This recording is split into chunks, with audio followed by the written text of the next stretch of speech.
You're watching CN2 News. Two Chester County principals wanted to make a difference during the pandemic. They started Create and Educate LLC to help educators and parents during some tough times. They're focusing on literacy and leadership.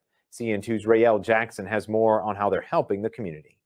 Create and Educate, we are a consulting firm that works with educators as well as entrepreneurs. So with the side where we're working with educators, we offer professional development on literacy as well as implicit bias. We work with leaders and leadership teams to help improve schools. They've been surviving pandemic education by offering tips for school leaders, teachers, and parents. We really want to see kids through the trajectory, graduating from high school, ready to go to college or to start a career or to go into the military. Create and Educate has multiple community partners in the area that read books to children weekly, discuss literature, and express their support for the education system. Recently, the owners were featured for Amazon's #1 best-selling book entitled Women Who Lead in Education. And so we are super, super excited because we're amongst a family of women leaders who are absolutely extraordinary. So it's an honor to have been asked to participate. And then even more of an honor now that the book has gone on sale and it became a #1 bestseller. So you don't have to be a school leader to have leadership qualities. Collectively, both Tammy Taylor, principal of Great Falls Elementary, and Dr. Sheikah Houston, principal of Chester Middle School, have 40 years of service in education. They have learned the need in their community, and they plan to serve all children in all communities. And one of the things that we enlighten people about in our professional development with literacy is that sometimes it's hard for children to connect to text because they don't see themselves in text. Providing that culturally relevant literature for students, and that's not just African American students, that's all students. Every student at every school should be able to see themselves in a book, in a text, to be able to connect with it. Surviving pandemic education together in Chester, R.E.A.L.L. Jackson, CN2 News. Again, their goal is to help connect educators, parents, community members, and authors each week to help better navigate the pandemic. To learn more about Create and Educate LLC, simply follow them on Facebook or at their website at createandeducate.com. Create and Educate held their first personal event after a year of completely virtual events. The organization started during the pandemic, and their goal was to create a way to educate students, teachers, and families virtually. During their Lunch and Learn event, teachers, university experts, leaders, and educators speaking about ways to prepare students since the pandemic. It has been very difficult. Some teachers have decided to leave the profession as well as leaders. So we know that education is something that all of our children need. We want to be able to build resilience in our leaders and our teachers so that our education system will be resilient as well. We needed to provide the space for some dialogue on how we move forward from here and how we can shift where we are in education so that as we move forward, we're moving forward and we are not just trying to do school as usual, but truly looking for some new and innovative ideas for what's going to take us to that next level. Create and Educate also celebrating its 1-year anniversary.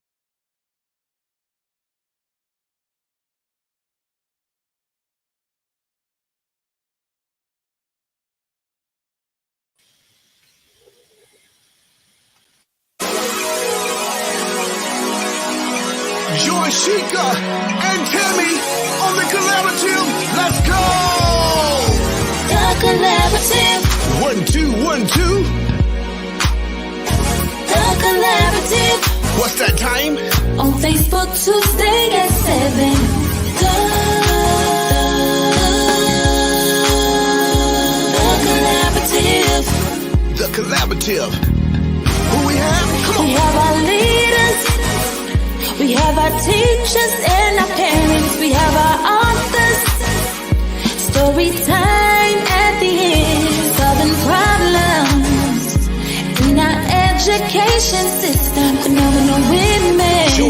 on On Facebook. Facebook, Tuesday at 7. The Collaborative. It's that time. You're Will Sheikah and Tammy. The Collaborative. Phenomenal ladies. It's educational. Here on the Facebook. The Collaborative. The Collaborative.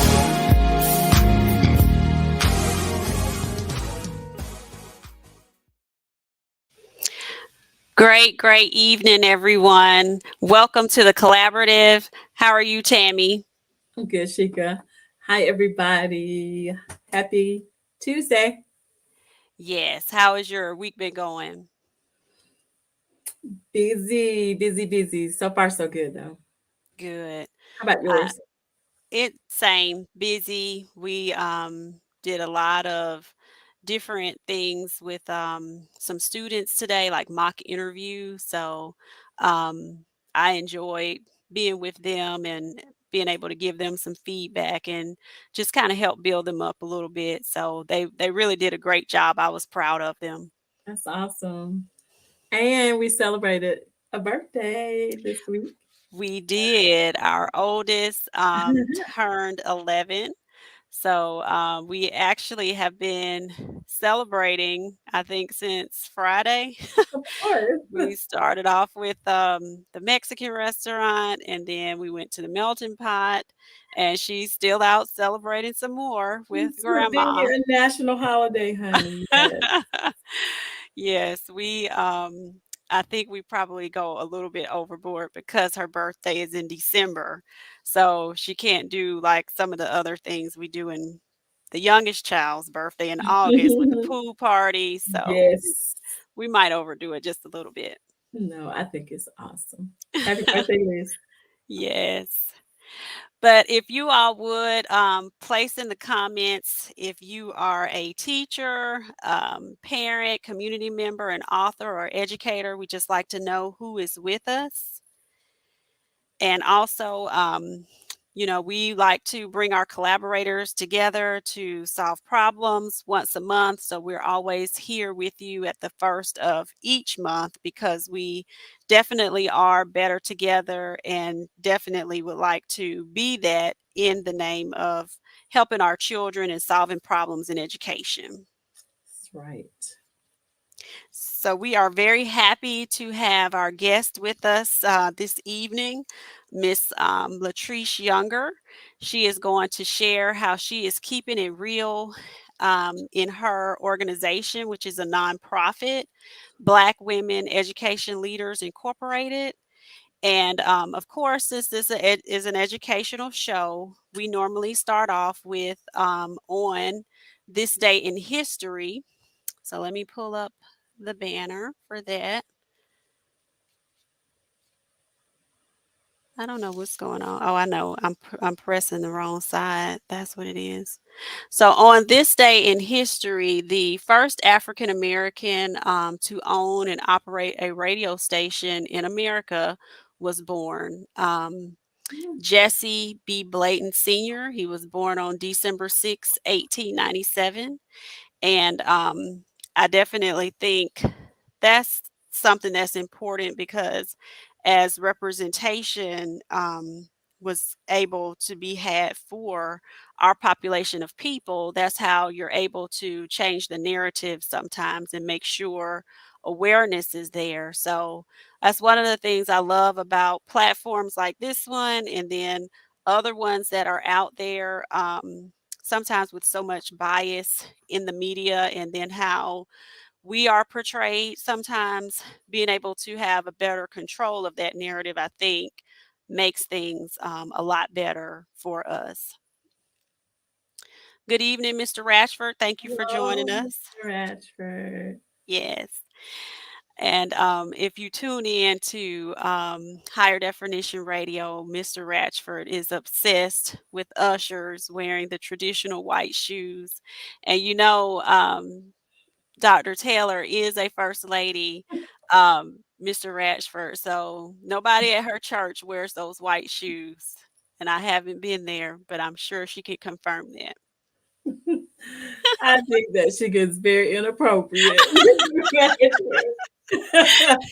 have no problem with your preference. So we are going to go ahead and bring up our guest, Miss Latrese Younger, so that we can get her introduced to our guests and also get them to know her a little bit better. How are you, Latrese? I'm doing well. I'm screaming about the white church. Yeah, if you go to my page, he actually made a whole video about it. I think it's a sickness, actually. But thank you so much for joining us. Thank you so much for the invitation. I truly appreciate it. I feel honored to be here with you guys. Thank you.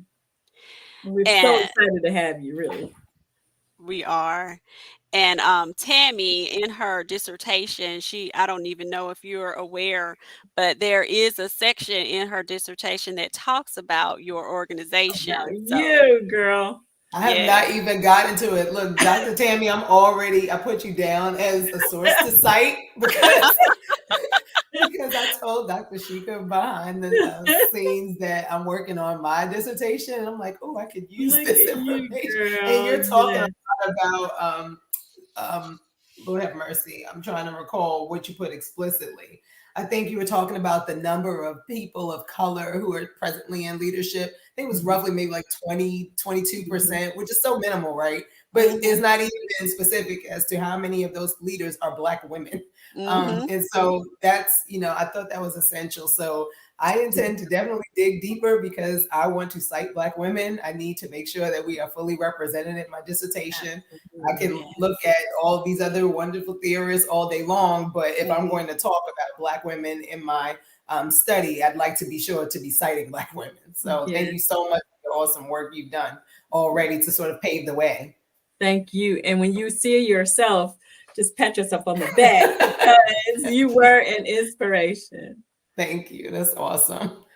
Truly. So let me introduce Miss Younger properly to you all.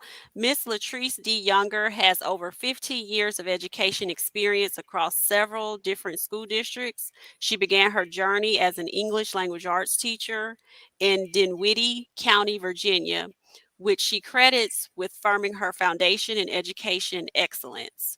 Throughout her career, she has taught ELA for grades 6 through 12. She possesses a bachelor's degree in English education from Virginia State University and a master's of educational leadership with a concentration in technology education from Strayer University, Henrico campus.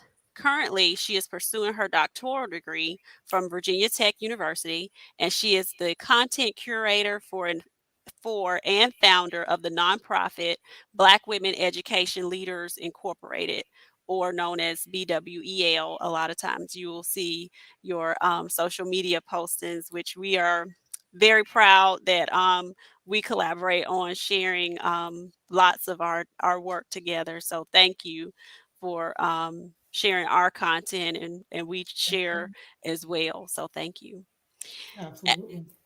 As an educator, she has also been privileged to serve in several leadership capacities, such as effective school-wide discipline incentive coordinator, school newsletter advisor, teacher appreciation committee chair, mentorship director, administrative intern, district-wide professional development presenter, in-service PD coach, cooperating teacher of a practicum student, ELA district representative, former Virginia Teachers of English social media curator and board member, and an ELA curriculum writing partner for 2 districts. As a teacher leader, Ms. Younger has served as Director of Achievement and Literacy, an instruction assessment and data analysis specialist, and as assistant principal of 2 middle schools where she worked collaboratively with her administrative teams, shifting culture and building teacher capacity. Middle school is where my heart is as well. Mrs. Younger currently serves high school students in Hanover, Virginia. She believes that the perfect recipe for teachers is a wonderful blend of empathy, resolve, content knowledge, and passion for students. Her work is driven by the virtuous quote, intelligence plus character, that is the goal of true education, Reverend Dr. Martin Luther King Jr. She believes that her role is to serve and attributes that to her active membership in Delta Sigma Theta Sorority Incorporated. Yes, Sarah. Jack and Jill of America Incorporated, and her undefined faith in Christ. Amen. She resides in Virginia with her husband, son, and English bulldog. So please help us welcome Miss Latrese Younger. Thank you. Thank you. Thank you. And if you tune into the collaborative, one of the things that we always play is a little game of Would You Rather. So we kind of mixed this one with the nonprofit edition and Christmas edition so we can have both things going on, since you're going to talk some about your nonprofit and Christmas is coming up. Awesome. Sounds good. So the first two are kind of geared towards like nonprofit backgrounds. Would you rather have a volunteer's time or a funder's money? Ooh, I'd rather have a volunteer's time.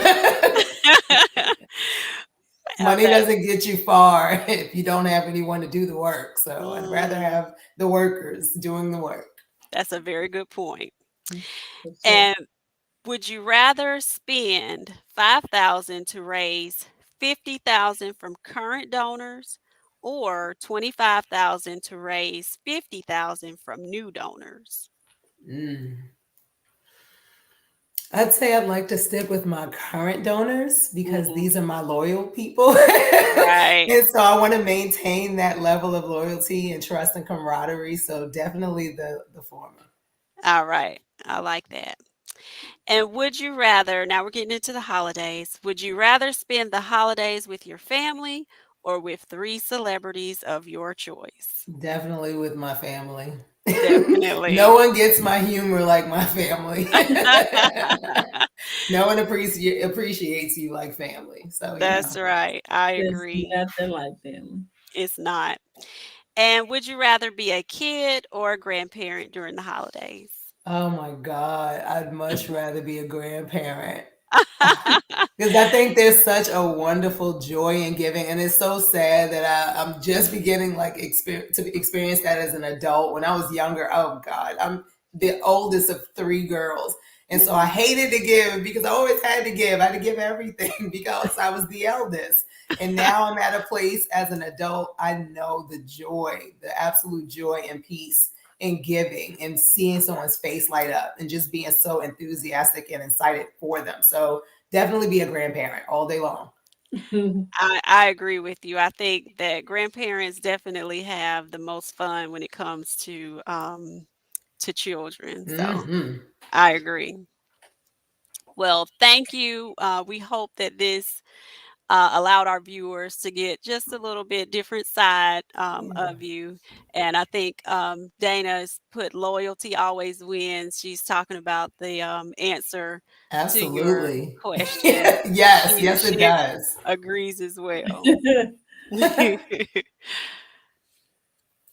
So before we jump into the real framework, Latrese, we do want to talk just kind of to help our listeners get to know how this all came to be. So if you don't mind, tell us a little bit about how you came to be, because I think Shika mentioned it in your bio, but by day, Latrese is an assistant principal.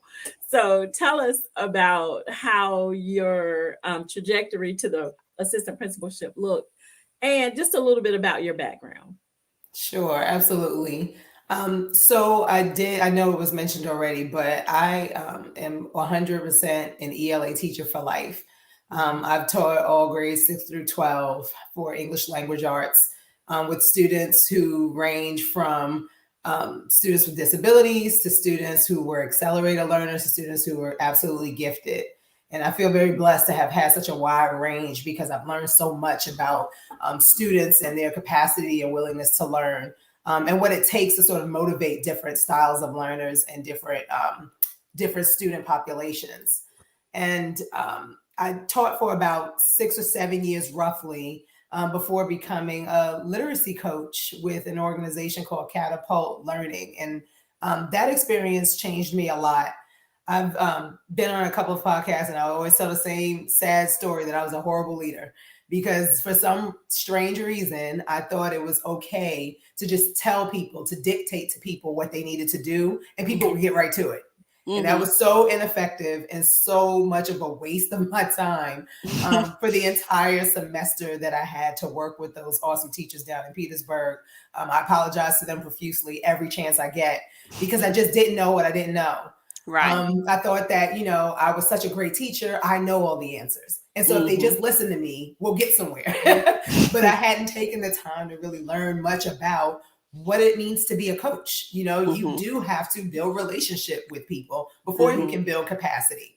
I didn't want to waste time with that. I told you all, as we started, I'm a New York City girl. I didn't have time for relationships. I just want you to listen to me so we can get going. Because in my mind, I'm thinking about these students and what's going to happen to these babies if we don't expedite, if we don't do something quickly. And so I've sort of learned how to work through and navigate that. And I think I've become a much more effective leader. I think teachers who work with me currently would say, yeah, Latrese, you've definitely grown. And so I served as a literacy coach for about a semester before the position ended. And then I took a position as a data analysis assessment specialist. Really long-winded name to basically say that I was put in charge of teaching teachers data literacy, which was really cool for an ELA major. I didn't know much about, data spreadsheets and how to do formulas in Excel, but I learned, and it was such a fabulous thing to watch.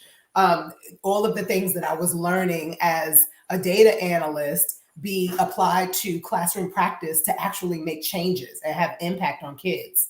And so from that position, I was hired by one of the schools in which I had been placed to become an assistant principal. And I've been an assistant principal ever since. For the past 6 years, I've served 2 middle schools, and presently I'm serving a high school. And I'll tell you that the experience, there's never a dull day. Everything that you think you may have learned as an assistant principal, you can throw it out the window because the next day, some child is going to trump whatever you think you already know. So it's always a constant, surprise. There are always new things to learn. There's an evolution to it, but that's one of the things I think I love most about being an assistant principal, because I get to work with so many different pockets of people all day long. I get to work with district leaders. I get to work with my school team of administrators. I get to work with the students and the teachers, and I get to collaborate with parents to make impact. And so there's no position like it. I think it isn't for the faint at heart. I think you really have to have a passion and a drive to be able to do this job and to do it with fidelity. And so I feel, again, very blessed to have been offered the opportunity to even serve these 3 schools. Oh, such an amazing background. And I totally 100% agree. The assistant principalship is one of the most powerful positions in the school. I was never privileged to be an assistant principal. I went straight from central office into the principalship. So when you talk about not knowing what you don't know, you don't know what you don't know. And when you don't know what you don't know, that makes this even more because you don't know that you don't even know. And everyone's too afraid to tell you, so you're just stuck. It's just that thing. So I salute you and the work that you've done to get you where you are. And of course, we are going to dig into this R.E.A.L. framework because that is, a part of what Sheikah and I do. And we have to just express our appreciation and say how honored we are that you join us on Saturday mornings to hear what we're doing in the R.E.A.L. Academy, because that's something that we do in an effort to give back. And for all of you who join us in that R.E.A.L. Academy, we developed that R.E.A.L. framework as a roadmap for school leaders. Like Sheikah and I found ourselves thrust right into the middle of state-sanctioned school improvement, and with no idea where to go, what to do. And because we didn't know what to do and where to go, we had to figure this thing out. And this is something that we have poured our experiences into to avoid other people from having to go through those same things. And the beauty about the R.E.A.L. framework is you don't have to be in school improvement to use it. You use the R.E.A.L. framework, and that's what we really want to dig into today. We want to talk about how the philosophies that we have based this on, of course, come from Ron Edmonds' work. And we just want to hear how you are keeping it real, Latrese. Talk to us about what being real looks like with you, and what you do with your Black women leaders, as well as how you keep it real in what you do every day, because all of that to me syncs, because you are a Black woman leader. Absolutely. Thank you for that. And I'll tell you, I kind of went through the acronym because that's just what I do. That's how my mind works. Yeah. So I wanted to break it down like piece by piece, because I know the first has to do with respect. Yeah. And so in my opinion, as an education leader in a school and also as a nonprofit director, I really see that as just recognizing people's differences. Respect means so many things to so many different people. I used to have students always say, that teacher doesn't respect me. And I would try to explain to them that respect is such a very subjective thing, right? Mm-hmm. It's all about your previous background, your experiences, how you internalize certain situations and tone. And so it really just has to do with, do I honor someone else in their differences? Do I care enough to make sure that I am honoring what someone brings to the table in addition to what I feel about a particular situation? And I try to think that way as a leader because I really think it's important to empathize. One of the things that people constantly will say to me whenever there's a situation at hand is, Latrese, you always have to be the angel. You always have to look at the other side. And yes, I absolutely do, because I think it's so important as a leader to constantly be thinking about how is what I'm saying affecting the person who is the listener right now? Mm-hmm. And how is it that that person's life experiences and what that person has gone through, even in that particular day, how is that impacting them at that particular moment? It's so crucial to do that. And it forces you to stop and sort of gather yourself before you issue a directive, before you give any kind of recommendation, before you actually issue something punitive or consequential to maybe a teacher who is not doing something to standard. You really do have to put some empathy in there. And so, when I think about the R.E.A.L. framework, it's just about authenticity. I talk about that a great deal because that's a leadership theory that I really ascribe to. I really love Brene Brown. There's something to be said about being vulnerable, telling people when you do not know something, acknowledging when you've done something wrong, owning it, and moving forward. There is nothing more leader-like than doing those things. And again, those were some of the things I had to sort of learn, right? When I first became a literacy coach, I didn't know those things. But now that I know and I apply those things, I'm so much more effective. Teachers are so respectful when I tell them I messed up. I dropped the ball. I didn't do something the way I should have. But what are we going to do to problem solve? And I think people respect and love a leader that is willing to own up to mistakes and willing to just try to problem solve to make things better. Mm-hmm. I agree with you, Latrese. I think that people in general, and especially people that you work with, they do respect that vulnerability. Mm-hmm. And even with teachers in the classroom, students respect that, because sometimes I think that there's a misconception with teachers where they feel like they have to, be the person that is all knowing in a classroom. But, things happen. No one knows everything. And it's a respectable trait amongst multitudes of people. Absolutely. Definitely agree with that on the students, because I think students used to love when I said, I made a mistake, y'all. And they eat that up. One, they don't let you forget it. But two, they're like, oh my God, it sort of humanizes you as teacher. It means so much to them that you care enough and you respect them enough to say, I've made a mistake. What can we do about this? It does. I agree. And the next part of the acronym is excellence. So in what ways, are you either exhibiting that or through expectations, however you were able to define it with how you related to it. Sure. Excellence for me just means putting my whole heart into something. I pour into whatever it is that I commit to do, which is why I typically do not take off more. I don't bite off more than I can chew. If I cannot do something, my answer is no. Because when I do it, I need to be great at it. And so I think people in, the organizations in which I'm a member, my Delta sorors know that Latrese will not touch it if she can't give her whole heart to it. I won't, because that's just the kind of person that I am. I have to do things with my full heart because I'm deeply passionate. And I really do care about exhibiting that, exuding that excellence so that people see that that is the strength of Black women. This is just what we do. We're going to be excellent in everything because we know we have no choice but to. And so I make sure that everything that I pour into, B.WEL especially, that's a heart and soul project for me. The women that serve with me, they understand that if we do something, we need to really be about it. It needs to be excellent. We need to make sure that we're working hard at it. There's no slacking because they understand that we have to put forth that image, just like you all were talking about earlier, changing narrative. You've got to change and shift perspective because unfortunately, sometimes there are other things that are said or known about the Black female that are just not true. And so the only way we can change that is by being that excellence that we want to see out in the world. That is so powerful because that's a part of what you're going to see when you start looking through that manuscript that I can't bear to look at right now.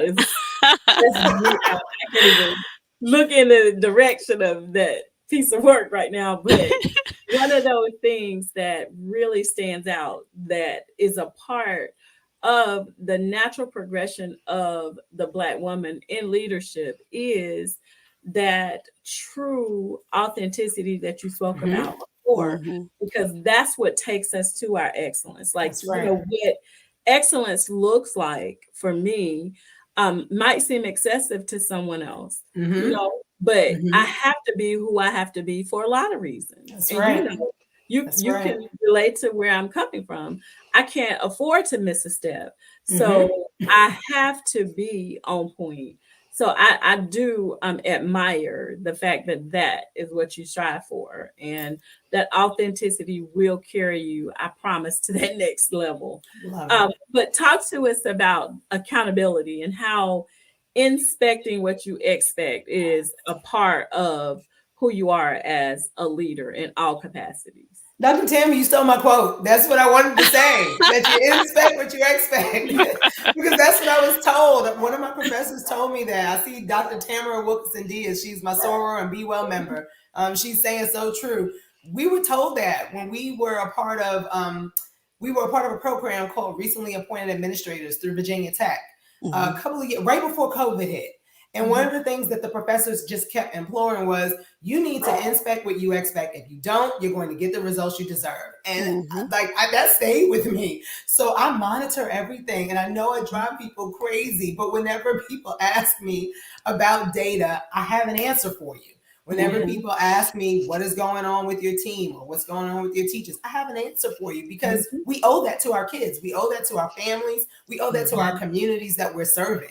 What do we say to our communities, to the students that we serve, to our parents, when we have no data or documentation to support things such as a child appears to have ADHD? Well, what data do you have to support that? What interventions have been put in place before we got to that point? That is so crucial. We just can't say things. You have to have some type of substantive data to support whatever it is that you wish to implement, especially in a school building. And so I live and breathe that. I think accountability, it comes off as a dirty word, but really what it is we're showing how much we respect and care about our community. I love that because you also have to do exactly what you just said. We have to do for the students and for our parents and for the general community. We owe it to the teachers. You have to be able to help them to grow as well. So if you're not there to see what those areas are for growth, how are you going to coach them? Excellent. You're not going to. And sometimes you'll hear people say things like, well, I wish they would just trust me to do my job, or I wish they would just let me do my job. But having an accountability partner helps me to do my job more effectively. And Tammy and I have called one another each other's trust mates because there's certain things that she knows that she might need to call me on. There's certain things that I say, hey, have you done this? But we are being accountable to one another. And that's even with workouts, that's with multiple things. When you know that someone is checking, there's a different level to that. So absolutely. And one thing, Shika, that is really, I think, important, just as a footnote there, I could not have survived. Like I told you, Latrese, I went from being the director of accountability to the principal seat. And, I knew about reporting. That was my job. I reported to the State Department. So I know all about reports. But guess what I didn't know? I didn't know that when I went to the school, those reports now are going to be mine to do. I was like, whoa. I mean, I did this for somebody. Who's going to do this to me? Like, what is going on here? I would have been completely lost without having Shika there to be able to say, hey, I don't even know like where to start. Like when you said that you didn't know what you didn't know, I was sitting at that desk. I didn't have any idea where to start because I'd only been in the school as a teacher or as a coach. And sitting in the principal seat and the coach's chair are two very different. Yes. Because you go from being non-evaluative to evaluative. And it's such a shift. It's such a culture shock. Yes. Yeah. So having that person is imperative. Absolutely. Yeah, there were certain things she would be doing. I'm like, "What are you doing?" That's why are you doing that? Why are you doing all that? Let me show you my roles and responsibility sheet. Until 11 o'clock, Latrese. I mean, I don't get off any night before 11. Oh no! Like somebody does that at the school. Yeah, that somebody else does that. I'm pretty sure. So the next part of the acronym is literacy. And of course, at the school level, we have to make sure that our students are reading at high levels, that they are literate, and that they have great numeracy skills. But in your organization, I'm pretty sure that you all, I know I see your book club, so I know that you make sure people are very well read as well. So speak to us about the part of the acronym that deals with literacy. Absolutely. I know for BWEL, literacy is a huge component, which is why we have our book club meetings, because we have opportunities to grow from and learn from one another. We also have our PD sessions where various members, or sometimes people who are external, who are not in the organization, decide we'd like to just pour into this organization. We want to ensure that Black women are going to become the strong and fierce education leaders that they deserve to be. And so that is a huge component of the organization. We just want to make sure that we're doing two things at all times. BWEL exists primarily for amplification and edification. And I think we do those two things really well because we amplify. If a Black woman is doing something spectacular in a school, you better believe you're going to see it on a BWEL social media site. We're putting it out there because we want to, again, change that narrative. Black women are not, aggressive in tone. Black women are not rude. Black women are not illiterate. Black women have the intellect and they have the capacity to be strong, successful, emotionally prepared leaders. And we want to put that image out to the world. We edify. Our book clubs, we learn so much from one another, but also we get to really sit back and reflect, and we get to just honor that space, being a sisterhood, reading books that are about us, for us. We process. We think about the things that sort of have impacted us as leaders, because we have a lot that we endure just as Black women trying to lead. And if you are essentially trying to lead an organization or school, population, or community that does not look like you at all, there's a lot more of a struggle to that. And so we need to make sure, that's why that whole space was created in the first place. We want to make sure that if there is any Black woman who is a leader, who is presently serving within a school community or organization that is predominantly other, not their, ethnicity. We need them to feel supported. We need them to feel encouraged. We need them to feel empowered. We don't want them to ever lose sight of how brilliant and how beautiful and how wonderful and articulate they are. And so that's just our whole focus. We have to keep each other collectively engaged and empowered and inspired. And I hope you know how important that work is, because honestly, there is an anointing that comes with doing what you do, because when you speak of amplification and edification, those are things that pleases God. That's right. And when they please God, you are in a place where you're talking about you're doing the work to address this particular population of very special people. So that's so funny you mentioned God. Look, President Tammy, no. Because I don't want to go to church, but I'm thinking about like what some of the research is saying as I'm doing my paperwork. I'm just learning about how altruistic we are. Our spirituality is what helps us to be great leaders, because we lead with our spirit. Which is all very Afrocentric, right? That's us. We're very social justice driven. All of these things make us the type of leaders that we are when we're in our schools. And that's why it looks like, again, we can be excessive, like you had mentioned, but we're just so deeply passionate and so community driven. We're a collectivist group. We believe in taking care of one another. We have that village mentality. And I think it's so important for Black women to always keep that at the forefront. Don't ever believe that you're an individual in any situation as a leader. You're never going to be. We are meant for community, and we have to operate that way. That's the only way we can be successful. Yep. That sisterhood is a real thing. Yes.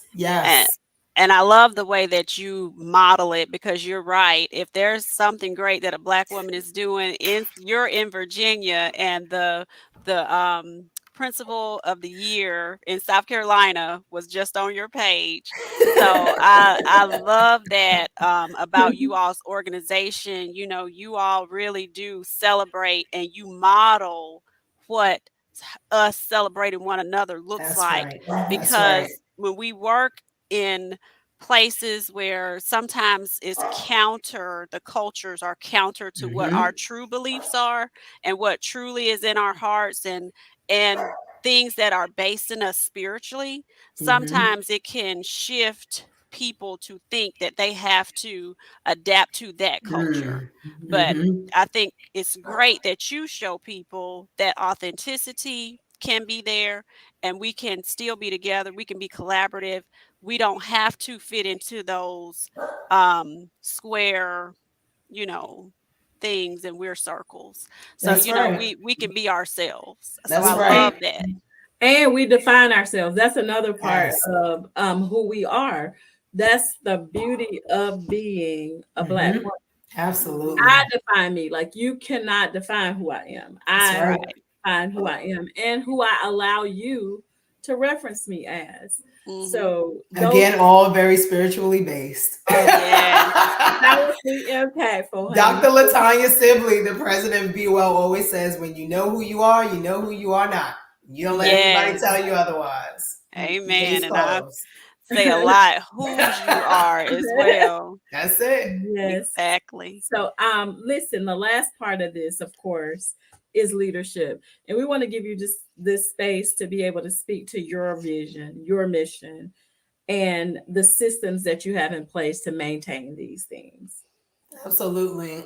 With respect to BWEL, I know for sure leadership is, again, one of our primary features of the organization. That's why we truly exist. We want to make sure that leaders are strengthened. We want to make sure that leaders have what they need. And sometimes what they need may just be a mentor. Sometimes people just need to get plugged in and connected to someone who is either in a position that they aspire to go to, or who has walked the path that they've been in before, and they just need to get a word of encouragement. I think leadership, again, sometimes there's so many different definitions of it, and it all depends on what you sort of subscribe to. but I really, really do love the servant and authentic leadership models, because I think that really does encapsulate who many of us as Black women are. We have so much of a servant mentality and mindset because we just believe in pouring into and helping others. And again, a lot of that comes from that altruistic sort of mindset. But, you know, as far as building leaders in my building as an assistant principal, I just look at what is it that people do really excellently and how can I encourage them to keep going, to keep pushing. Especially when I meet another female. You don't have to be Black.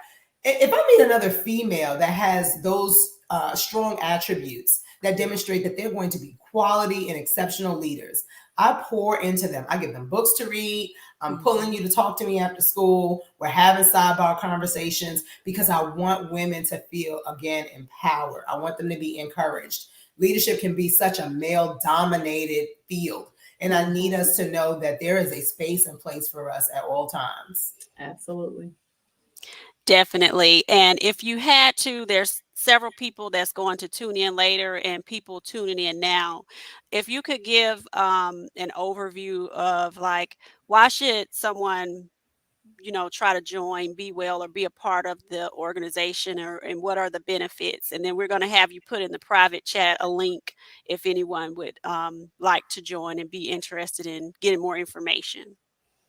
Awesome. Well, I guess I'll just go back to my previous pitch that B.WEL exists for amplification and edification. If you are in need of either of those two things, if you just want to be a part of an organization that celebrates you for who you are, that empowers you to keep going on those rough days, because leadership can be very tough.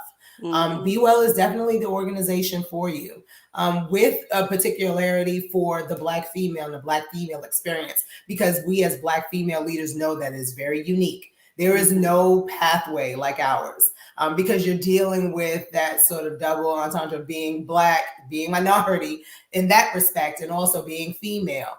And so you're constantly at times challenged. What gives you the right to tell me whatever it is that you're telling me? Or how do you know? Sort of thing. And so I think it's very important that people are very strengthened in who they are as leaders, so that they can endure those types of questions and be able to continue to push forward toward excellence for young people. That's awesome. Thank you for what you do. Like I said, your example, your model, I think it's phenomenal. I commend you. We support you, and we definitely wanted to have you on to be able to edify and show your work to our network. And we are going to be a part of the organization as well. I love everything that you all do, from your book club, your opportunities to write for the newsletter, you host a retreat. So just multiple opportunities for Black women to come together to network, but also learn from one another. So I think it's phenomenal work that you're doing. Absolutely. Thank you so much. I couldn't do any of this work without my executive board and the members of B.WEL, because we run ourselves. The members are all on committees and we do all the work. And that's what it's about. It's about service. And we really, really believe in that. We are here to serve and impact each other, to make sure that the sister beside you is always uplifted and supported. Well, your work is incredible. Thank you so much. Absolutely. We love it. Well, thank you for being willing to come on with us and share. The next part that we have coming up is story time. That's one thing that we like to add to our portion of making sure that children are literate, is making sure that they hear from one of our partners. We have a couple of different ones that we work with. Reading with Miss McGriff, she hosts on Tuesdays. Read with Carrie Lee and Reading with Mr. LaMotta is who we're going to hear from tonight, and Lit Weekend with Mr. Llewellyn. So there are several benefits to story time for parents, and even if teachers would like to utilize this in your classrooms, it helps a child get to know sounds and words and language, and of course those early literacy skills. And for older children, it really helps with connections, building relationships, or just helping them to learn certain messages, or things that you would like to do to possibly build relationships or help push bring forth certain points within your classroom. So I'm going to share that, and thank you again. And if you would, you already have it in the chat. I'm going to share that while we are putting on the story time right now. Awesome. Thank you again, ladies. Thank you Thank so much. you.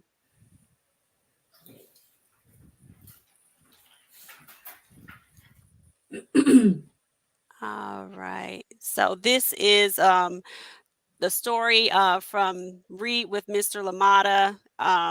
20 big trucks in the middle of Christmas. So it could definitely be something that would be interesting to our young ladies and our young men. So stay tuned for story time. We have 20 big trucks in the middle of Christmas. What do they do? What happens? Yes, this one by Mark Lee and illustrations by Kurt Cyrus. Are you ready? All right, and we're reading this one with permission of Candlewick Press. Thank you so much for allowing us to share this beautiful, beautiful book here on Storytime. Yes, 20 big trucks in the middle of Christmas. Mark Lee, Kurt Cyrus, and read with permission of Candlewick Press.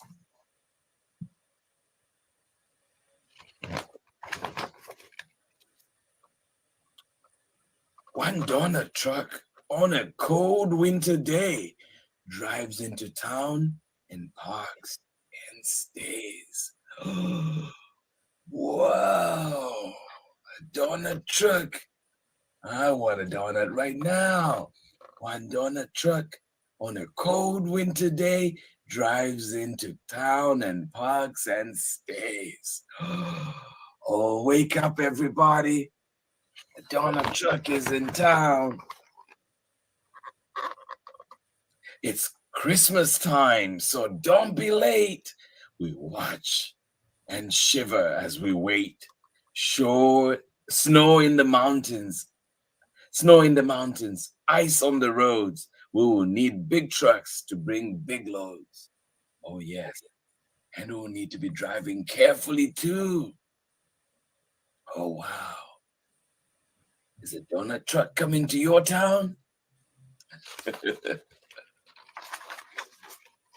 Oh, how about that? A snowplow and sander at trucks 2 and 3. What are they going to do? A snowplow and a sander at trucks 2 and 3. Are you curious? What are they going to do? And who's that now? And truck number 4 brings our evergreen tree. Oh my. Where are you taking that tree? Look at that. Boop, boop. Truck 5 is a digger with a big earth drill that cuts a hole into the ground.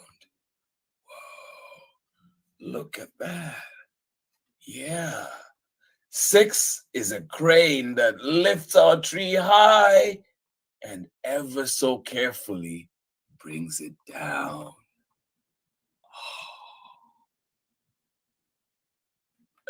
Oh, this is so exciting. I want to be in that town too. Does your city, does your place have a Christmas tree outside? Beep, beep, honk, honk. Make way for truck 7, 8, 9 with silver flakes and golden bells and strings of lights that shine. Oh my, look at all those trucks. Trucks 7, 8, and 9 with silver flakes and golden bells and strings of lights that shine. So cool.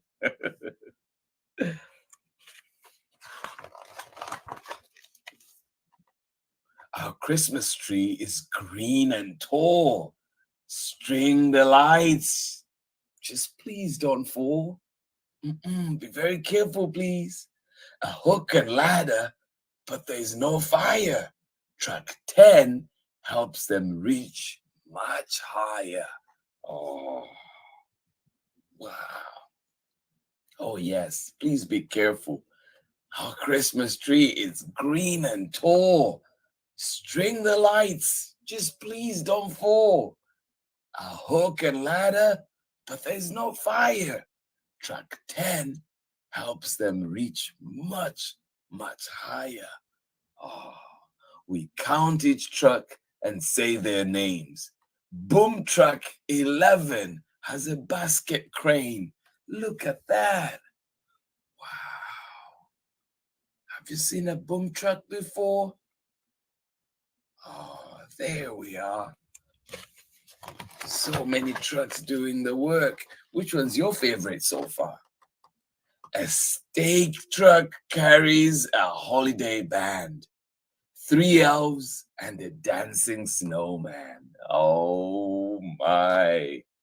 Oh, let the fun begin. A stake truck carries a holiday band, 3 elves, and a dancing snowman. Whoa, so cool. I want to see a dancing snowman. 13, 14, 15 bring a Christmas village built for fun. Wow. 13, 14, 15 bring a Christmas village built for fun.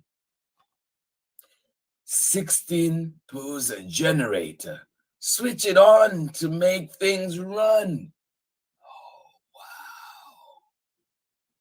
wow. Yay, all things are coming together thanks to all these trucks. The choir van broke down. Won't go. Oh no. But don't you worry. Tow truck 17 saves the show. Oh, thank you, tow truck. Yes, the choir van broke down. It won't go. But tow truck 17 saves the show. Oh, yes. Oh, applause for 17 truck. Yay. Oh, good job. A flatbed carries Santa's sleigh. All 18 trucks, please go this way. Yes, a flatbed truck carries Santa's sleigh. All 18 trucks, please go this way. Count kids and dads and babies and mamas. And truck 19 with Christmas llamas. Oh my, they have llamas. I want to see those llamas. Yes, count the kids and dads and babies and mamas. And truck 19 with Christmas llamas. Oh, whoa. Who organized this party? This is so cool. Now, raise the star. Up, up, up. Oh no, then down. No. And with a crash, it hits the ground. Oh no, I hope that star is okay. I hope nothing happened. Wow, that's quite the drop. No star to top our Christmas tree. Uh-oh. Oh no. Will they listen? Can they see? Wow. Those two seem to have a plan. Stop, look, hear our plan. Could we? Should we? Yes, we can. What is your plan? What are you going to do? Oh, everybody seems to be listening right now. What do you think they're going to do? The star is broken. Can they fix it? What can they do? What do you think?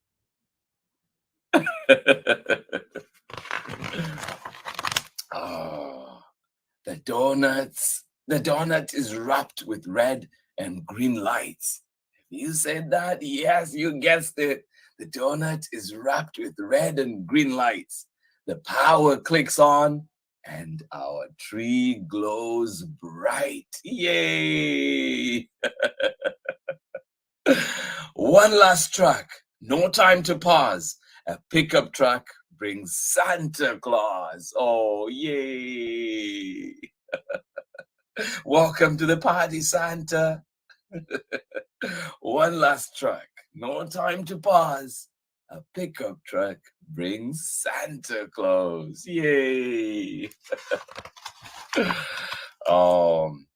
Now friends and families sing and witness 20 big trucks in the middle of Christmas. Have a donut, please. Hot chocolate too. Merry Christmas to mamas and llamas and you. Yes. Oh, I want a donut too. Have a donut. Hot chocolate. Oh, sounds so delicious. Merry Christmas to mamas and llamas and you. Merry Christmas. Oh, the end. Thank you so much for joining in Storytime today. I hope that you enjoyed that wonderful, wonderful book. And this one that we had today is indeed called 20 Big Trucks in the Middle of Christmas. And now you know what those 20 big trucks were up to. Yes, in the middle of Christmas, organizing, bringing in the cheer, bringing in Santa, bringing in the tree, bringing in the joy. Thank you so much for joining in. And this one is written by Mark Lee and illustrations by Kurt Cyrus. And of course, we're reading this one with permission of Candlewick Press. And of course, if you remember, this one is the sequel to 20 Big Trucks in the Middle of the Street. Yes. And now we have this one, a Christmas special. I am glad that you were able to join us for this one. Thank you for being here on Storytime. So hopefully you all enjoyed the story and had some takeaways. Mr. Lamata, Read with Mr. Lamata is actually out on the West Coast. And we learned about his platform from two of our other guests, Susan and, oh, I'm drawing a blank, Tammy. Susan and Megan. Megan, yes. So we were happy that they connected us with him, and he's one of our Storytime partners. So if Storytime is something that you're interested in, please visit his page. And we would like to thank you again for being with us, Latrese, and thank Yes, Traylene for putting you all's website up. And I also shared the link that you gave in the comments. Hi, Trelane. She was one of our Black women authors with Dr. Sharon. Definitely. And we appreciate the work that she does as well. Definitely. Thank you guys so much. Any closing remarks, Latrese? No, I just wanted to take the time to thank you all again, and thank you so much to the members of BWEL. Like I mentioned earlier, we don't run without our membership. So I'm so grateful for women who have decided that there is nothing wrong with pouring into another female. This is without pay. This is all just for the love of taking care of a sister. And so I'm so grateful to the membership for always being willing to do whatever it takes to help others become better leaders. It's phenomenal. Yes. So if you would like more information about Create and Educate, we are on every Saturday at 10:30. The acronym that Latrese spoke to is our R.E.A.L.L framework that Tammy talked about earlier. We developed while we were in the throes of state sanctioned school improvement. So it helped us to improve this framework. Can be used in schools. It can be used in organizations. The background is basically backed in school improvement philosophies, but those a school is an organization, so it works for organizations as well. So if it's something that you need, you can visit our website to find out more information about it. If you would like to receive training or get more information about it and what we do from us, we train leaders, teachers, and also we work with leaders and organizations as well. So if those are services that you need, you can definitely contact us. We hope that you all join us on Saturdays at 10:30 in the R.E.A.L Academy. And we are part of the Fantastic Four with Principal Sean Hurt, Principal Kafele, and as well as Unlock the Middle on Sundays with Josh and Dean, and on Tuesdays and Thursdays with the Village and Dr. Roz. And I see Mr. Ratchford from Higher Definition is still here with his illness on these church usher shoes. I'm gonna have to, Lamont. We really love you, sir. we're gonna have to visit his church and talk to his pastor, because I wonder if the pastor knows that he's putting this out here. We appreciate you, sir.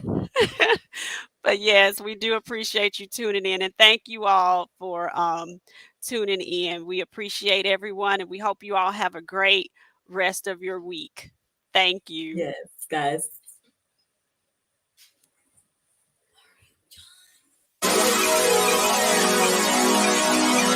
Join Sheikah and Tammy on the collaborative.